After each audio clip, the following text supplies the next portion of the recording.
Hello friends, বন্ধুরা বলো কেমন আছো? আশা করি তোমরা ভালো আছো। তোমাদের ভালোবাসায় আমিও ভালো আছি।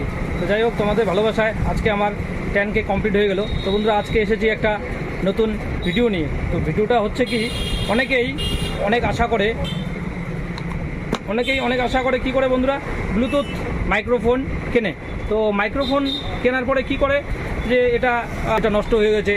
তো এটার কিছু ব্যাপার না, এটা নষ্ট না, অ্যাকচুয়ালি K8 K9 এগুলো কীভাবে কানেক্ট করবেন সেটা দেখার জন্যই আমি আজকে এই ভিডিওটা করছি। তো যাই হোক, তোমাদের ভিডিওটা দেখার জন্য এই ভিডিওটা বানানো। তোমরা দেখো আর ভিডিওটাকে কন্টিনিউ করো, স্কিপ করবে না। স্কিপ করলে হয়তো সেটা শিখতে পারবে না। তো দেখাচ্ছি কীভাবে করবেন। অ্যাকচুয়ালি আমাদের আজকালকার জামানায় যে কোনো মোবাইল আসছে Type-C V8 কানেক্টেড। তো এই অ্যান্ড্রয়েড যে কোনো মোবাইলেই এগুলো এই ব্লুটুথ মাইক্রোফোন কানেক্ট হবে। তো ব্যাপার কিছু না যে কানেক্ট হবে না, এটা না। অনেকে হবে যে এটা কেনাটা বেকার হয়ে গেল, এটা কেনার পরে নষ্ট হয়ে গেল, জিনিসটা বেকার হয়ে গেলো। বেকার কিছুই না, এটা শুধু কানেক্ট করতে হবে। আর তো একটা ভাইয়া নিচে, সে কিছুতেই কানেক্ট করতে পারছে না। তো আমি বললাম আমি দেখি কীভাবে কানেক্ট করতে হয়। আমি দেখাই দিলাম, তো কানেক্টও করে দিলাম। এমনকি আমি এই যে ইউজ করতেছি ডিভাইসটা, সেটা হচ্ছে K9। এটা double speaker, double mic speaker থাকে। তো এটা দুটো পাওয়া যায়, আর K8 একটা পাওয়া যায়। তো যাই হোক, তোমাদের দেখাচ্ছি ভিডিওটা দেখো কীভাবে কানেক্ট করতে হয়, ঠিক আছে?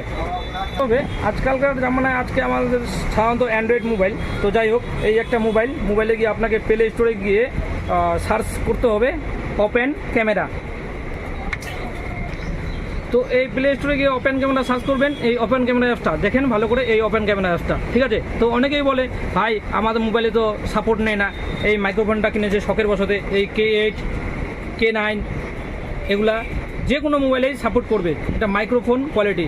তো কী করবেন আপনারা, মোবাইলের প্লে স্টোরে গিয়ে ওপেন ক্যামেরা ইনস্টল করার পরে আপনাদের সাধারণত এটা সেটিং করতে হবে। সেটিং করলেই হয়ে যাবে।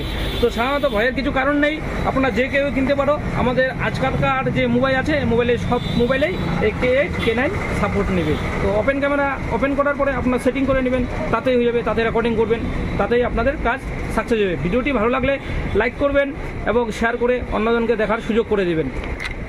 আমার প্রোফাইলটিকে ফলো দিয়ে আমার পাশে থাকবেন।